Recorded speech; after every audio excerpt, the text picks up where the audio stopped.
வணக்கம். ஜோதிட விதிப்படி ஆண் குழந்தை யாருக்கு பிறக்கும்? அதுக்கு 5ஆம் பாவம் மேசம், ரிஷபம், கடகமாக இருக்கணும். 5ஆம் பாவங்கிறது மேசம், ரிஷபம், கடகமாக இருக்க வேண்டும். லக்னத்துக்கு 5ஆம் இடமாக மேசம், ரிஷபம், கடகமாக இருந்தது அப்படின்னா அது ஆண் குழந்தை பிறப்பதற்கான வாய்ப்புன்னு சொல்லலாம். தனுசு லக்ன ஜாதகத்துக்கு மேசம் 5ஆம் இடமாக வரும். மகர் லக்கணக்கார ஜாதகருக்கு ரிஷபம் 5ஆம் இடமாக வரும். மீன் லக்கண ஜாதகருக்கு கடகம் 5ஆம் இடமாக வரும். இந்த 3 லக்கண ஜாதகருக்கு ஆண் குழந்தை பிறப்பது ஒரு சாத்தியக்கூறு நிறைய இருக்குது. 5ஆம் விதி 5ஆம் பாவகம் சுபகிரக தொடர்பு இருந்ததுனாலும் ஆண் குழந்தை பிறப்புக்கான வாய்ப்பு உண்டு. அந்த சுபகிரக தொடர்பு அப்படிங்கும்போது சேர்க்கை மற்றும் பார்வை இதுவும் கணக்கில் வரும். அந்த இதில் சுபகிரகமே சேர்ந்து இருக்கக்கூடிய தன்மையும் வரும். இயற்கை சூப்பர்களாக இருக்கக்கூடிய புதன், குரு, சுக்கிரன், வளர்பிறை சந்திரன் அப்படி இல்லை அப்படின்னா லக்ன சூப்பராக இருக்கக்கூடிய பாதகாதிபதி, மாரகாதிபதிகள், அஷ்டமாதிபதி தவிர அஷ்டமாதி தவிர இருக்கிறவங்களாம் லக்ன சூப்பர்கள்னு அர்த்தம். இந்த மாதிரி இருக்கக்கூடிய லக்ன சூப்பர்கள் இயற்கை சூப்பர்கள் 2 பேரும் 5ஆம் அதிபதியாகவோ அல்லது 5ஆம் பாவத்தில் அமர்ந்தோ சேர்ந்தோ பார்வை பெற்றோ இருப்பது அப்படிங்கிறது ஆண் குழந்தை பிறப்பதற்கான வாய்ப்பு இருக்குது. 5ஆம் பாவத்தில் உள்ள கிரகம் ஆண் நட்சத்திரத்தில் அமர்ந்திருந்தாலும் ஆண் குழந்தை பிறப்பதற்கான வாய்ப்பு உண்டு. ஆண் கிரகங்களுக்கு அவற்றை நட்சத்திரங்கள் அப்படின்னு சொன்னோம்னா ஆண் கிரகங்களுக்கு சூரியன், செவ்வாய், குரு அப்படிங்கிற ஆண் கிரகம் இருக்குது இல்லையா? அந்த ஆண் கிரகத்துடைய நட்சத்திரம்னு பார்த்தோம்னா கிருத்திகை நட்சத்திரம், உத்திரம் நட்சத்திரம். உத்திராட நட்சத்திரம் சூரியனோடது. மிருகசீரிடம், சித்திரை, அவிட்டம் அப்படிங்கிறது செவ்வாயோடையது. புனர்பூசம், விசாகம், புரட்டாதிங்கிறது குருவோடது. இந்த மாதிரி நட்சத்திரத்தில் போய் 5ஆம் பாவத்தில் உள்ள கிரகம் அப்படிங்கிறது இந்த நட்சத்திரத்தில் போய் அமர்ந்துருந்துச்சு அப்படின்னா ஆண் குழந்தை பிறப்பதற்கான வாய்ப்பு உண்டு. குரு பகவான் சுயசாரம் பெற்றோ, சுயசாரம்னா தனுசுலையோ அல்லது மீனத்துலேயோ இருப்பது அப்படிங்கிறது அதனுடைய சுய வீடு. சுயசாரம் அப்படின்னா குரு பகவான் டைரெக்டாக பார்த்திங்கன்னா புனர்பூசம், அதுக்கப்புறம் விசாகம், பூரட்டாதி அப்படிங்கிற தன்னுடைய நட்சத்திரத்திலேயே போய் நிற்பது அப்படிங்கிற அமைப்பு. அதே நேரத்தில் சுபகிரக சேர்க்கையோடு குரு பகவான் சேர்ந்திருக்கிறது. சுப கிரகங்கள் குருவின் தொடர்பு பெற்று இருப்பது இதுவும் பார்த்திங்கன்னா ஆண் குழந்தை பிறப்பதற்கான வாய்ப்பு உண்டு. இயற்கை சுபர்கள், லக்கண சுபர்கள் தொடர்பு பெற்று குரு பகவான் இருந்தாலும் ஆண் குழந்தை பிறப்பதற்கான வாய்ப்புகள் உண்டு. அதே நேரத்தில் 5ஆம் பாவம்ங்கிறது ஆண் ராசியாக இருந்தாலும் அது ஆண் குழந்தை பிறப்பதற்கான வாய்ப்புகள் உண்டு. எந்த லக்கணமாக இருந்தாலும் அந்த 5ஆம் பாவங்கிறது ஆண் ராசியாக இருந்தல் அப்படிங்கிறது ஆண் குழந்தை பிறப்பதற்கான வாய்ப்பாக அமையும். இப்போ மேசம், மிதுனம், சிம்மம், துலாம், தனுசு, கும்பம் இந்த ராசிகள் 5ஆம் பாவமாக இருந்துச்சு அப்படின்னா ஆண் குழந்தை நிச்சயமாக கிடைக்கும் அப்படின்னு சொல்லி சொல்கிறாங்க. அது சில நேரத்தில் ஜாதகம் சரியாக இருந்து நம்ம அமைப்பு இருந்ததுன்னா வாய்ப்பு இருக்கும். அதனால் வாய்ப்புன்னு சொல்கிறது காரணம் அதுதான். 5ஆம் அதிபதி ஆண் கிரகமாகி அது ஆண் ராசியில் இருந்து நவாம்சத்திலும் ஆண் ராசியில் இருந்தால் ஆண் குழந்தை முதல்ல பிறக்கும் அப்படின்னு சொல்ல முடியும். 2 பக்கமே இந்த மாதிரி இருந்துச்சுன்னா.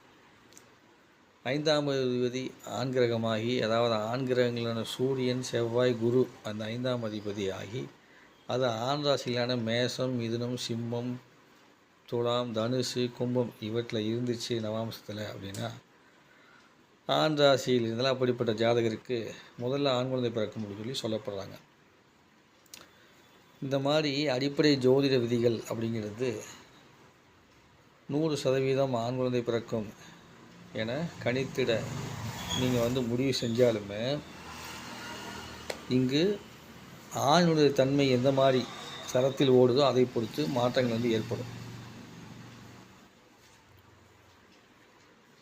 அதனால் நீங்கள் இந்த அமைப்பை வைத்து கொண்டு நீங்கள் ஆண் குழந்தை பிறப்பதற்கான வாய்ப்புண்டு என்பதை நீங்கள் தெரிந்து கொள்ளலாம். ஆனால் உங்களுடைய உடல் சூழ்நிலையை பொறுத்து அந்த ஆண் குழந்தை தன்மை முழுமையாக தீர்மானிக்கப்படும். அதுக்கு சரப்பயிற்சின்னு ஒன்று உண்டு. திருமூலர் சொல்லியிருக்கார் அன்னைக்கேவும், கிரணாசியில் ஆணுக்கு சுவாசம் ஓடும்போது விந்து கர்ப்பப்பையை போய் அடைஞ்சிது அப்படின்னா அது பெண்ணாகும் என்று கூறப்படுது. வளநாசியில் சுவாசம் ஓடும்போது விந்து கர்ப்பப்பையை அடைந்தால் அது ஆணாகும் என்று சொல்லப்படுது. இடநாசியில் ஆணுக்கு சுவாசம் ஓடி பெண்ணுக்கு வளநாசியில் சுவாசம் ஓடினால் அது பெண்ணாக, ஆணுக்கு வளநாசியில் சுவாசம் ஓடி பெண்ணுக்கு இடநாசியில் சுவாசம் ஓடினால் அது ஆணாகவும் மாறுவதற்கு வாய்ப்புண்டுன்னு சொல்லப்படுது.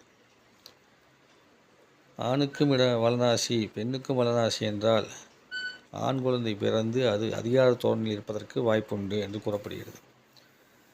ஆணுக்கும் இடநாசி பெண்ணுக்கும் வளநாசி என்று சுவாசம் ஓடும்போது அங்கு உருவாகக்கூடிய குழந்தை என்பது ரொம்பவும் மென்மையாக அன்பானவர்களாக இருப்பதற்கான வாய்ப்பு உண்டுன்னு சொல்லப்படுது.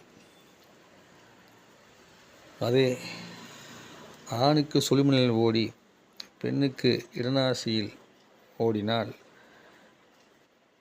அழித்தன்மை உள்ள பிள்ளை பிறப்பதற்கு வாய்ப்புண்டு என்று கூறப்படுகிறது. ஆணுக்கு சுழிமுனை ஓடி பெண்ணுக்கு வளநாசி ஓடினால் அப்போதும் அழித்தன்மை உள்ள பிள்ளை பிறப்பதற்கு வாய்ப்புன்னு சொல்லப்படுது. அப்போ திருமூலர் சொன்னது மூலமாக சரத்தினை பொறுத்து இங்கே எல்லாம் மாறும் என்பதை ஞாபகம் வச்சுக்கணும். அப்போ அந்த சரத்தை நீங்கள் சரியான முறையில் பயிற்சி பண்ணிவிட்டு திருமணத்திற்கு முன்பிருந்து இந்த சரத்தை கொஞ்சம் பயிற்சி பண்ணிட்டு வந்தீங்க அப்படின்னா உங்களுக்கு மிகுந்த நன்மைகள் உண்டாவதற்கான வாய்ப்புகள் என்பது நிறையவே உண்டு. ஸோ அதை மனசில் கொண்டுட்டு என்ன பண்ணுங்கள், செயல்பட தொடங்குங்க. அதுவே உங்களுக்கு பெரிய வெற்றியை வந்து கொடுக்கும். நன்றி. இந்த வீடியோ பிடிச்சா லைக் பண்ணுங்கள், ஷேர் பண்ணுங்கள், கமெண்ட்ஸ் பண்ணுங்கள், நண்பர்கிட்ட பகிர்ந்துக்குங்க. மீண்டும் ஒரு பதிவில் சந்திப்போம். உங்களுடைய ஜாதகத்தில் ஆண் குழந்தைக்கு வாய்ப்புண்டா அப்படிங்கிறத தெரிஞ்சுக்கணும் அப்படின்னா, அல்லது பெண் குழந்தைக்கு வாய்ப்புண்டா, அல்லது குழந்தை பாக்கியத்திற்கு வாய்ப்பு இருக்குதா அப்படிங்கிறத தெரிஞ்சுக்கணும் அப்படின்னா நீங்கள் 9943476587 அப்படி நம்பரை தொடர்பு கொண்டு நீங்கள் வந்து தெரிஞ்சுக்கலாம். இதுவரை குழந்தை பிறக்கலை அப்படின்னா கணவன் மனைவி இருவரு ஜாதகத்தையும் கொடுக்கணும். அப்போ தான் வந்து கொஞ்சம் சரியாக சொல்ல முடியும். அதே நேரத்தில் குழந்தை பிறந்துச்சு அப்படின்னா பிறந்த குழந்தையோட நேரத்தையும் கொடுத்து கணவன் மனைவி ஜாதகத்தையும் கொடுத்தால்தான் அடுத்தது வந்து எப்படிங்கிறத கொஞ்சம் துல்லியமாக வந்து சொல்ல முடியும். சரிங்களா? தாய்க்கும் தந்தைக்கும் எப்படி குழந்தை பிறக்கும், பிறந்திருக்க குழந்தைக்கு சகோதரத்துவம் எப்படி இருக்கும் அப்படிங்கிறத பார்க்குறதுக்கு 3 ஜாதகமும் கண்டிப்பாக தேவை அப்படிங்கிறத ஞாபகம் வச்சுக்கோங்க. இதை வந்து தெரிஞ்சுக்கும்போது நாம் வந்து 100% உத்தரவாதமாக சொல்லுவோமான்னு கேட்டோம்னா ஓரளவுக்கு இறைவனால் நம்ம சொல்ல முடியும். மீதியெல்லாம் இறைவன் கையில் என்ன மாற்றம் வேணும் செய்வார். அதுக்கு நீங்கள் சரப்பயிற்சி அப்படிங்கிறத கற்றுக்கிட்டு அந்த சரத்தை நீங்கள் சரியாக ஓட்டி அந்த நேரத்தில் குழந்தை உருவாக்கும் தன்மையை கொண்டு வந்தீங்க அப்படின்னா திருமூலர் அருளினாலும் இறைவன் அருளாலும் உங்களுக்கு ஆண் குழந்தை பிறப்பதற்கான வாய்ப்புகள் உண்டு. ஸோ விருப்பம் இருக்கிறவங்க அதை தெரிஞ்சுக்கிறதுக்கு கட்டணம் கட்டி தான் நீங்கள் தெரிஞ்சுக்க முடியும். நீங்கள் அந்த வாட்ஸ்அப் நம்பரில் தொடர்பு கொண்டீங்கன்னா எவ்வளோ கட்டணத்தை கொண்டு சொல்கிறேன், நீங்கள் அதை பே பண்ணதுக்கப்புறம் ஜாதகத்தை அனுப்பிச்சி வச்சிங்கன்னா உங்களுக்கு பார்த்துட்டு ஆன்லைன் கன்சல்டேஷனே பண்ணிக்கலாம். மேலும் நீங்கள் வந்து படிக்கிறதுக்கு, தொழிலுக்கு, இதுக்கு எல்லாத்துக்கும் ஜாதகம் பார்க்கணுன்னா கூட நீங்கள் இந்த வாட்ஸ்அப் நம்பரில் ஜாதகத்தை அனுப்பிச்சி வச்சுட்டு ஃபீஸ் கேட்டிங்கன்னா ஃபீஸ் சொல்கிறேன். நீங்கள் ஃபீஸ் பே பண்ணதுக்கப்புறமா நான் ஜாதகம் பார்த்து உங்களுக்கு சொல்லிடுவேன். சரிங்களா? இதுபோக மருத்துவ ஆலோசனை தேவை அப்படிங்கிறவங்களும் தொடர்பு கொள்ளலாம். நன்றி, வணக்கம். மீண்டும் ஒரு பதிவில் சந்திப்போம். குருவே நம, தந்தையே நம. சேனலை சப்ஸ்கிரைப் பண்ணுங்கள், லைக் பண்ணுங்கள், கமெண்ட்ஸ் பண்ணுங்கள், நண்பர்கிட்ட பகிர்ந்துங்க.